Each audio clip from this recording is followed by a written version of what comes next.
Welcome to Penrose Learning, where we make understanding easy. Press the Windows key to open the Start menu, and then press Tab. This moves focus around Open Windows and the taskbar in many Windows versions.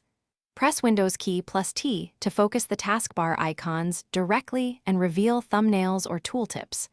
Once the taskbar has focus, use arrow keys to move between icons and use Enter to open the focused app.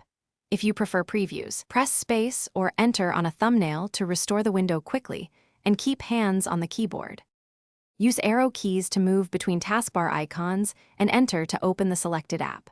Alternatively, press Windows key plus a number to open or switch to that specific numbered taskbar app. If you need a new instance, press Shift while activating the icon with Enter to open a new window. For jump list actions, press Applications key or Shift plus F10 to open context menus from the focused icon. Use Escape to clear focus and return to your previous window immediately.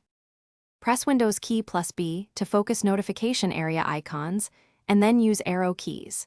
From the notification area focus, press Enter to open system icons or press Applications key for context menus. If you need elevated privileges, use Control plus Shift plus Enter after focusing the app to run it as administrator when supported. To open the taskbar pinned item by number, press Windows key plus the number that matches its position. Use ESC to exit taskbar focus and return to the active window instantly. Thanks for watching. If this was helpful, leave a like and consider subscribing. See you next time.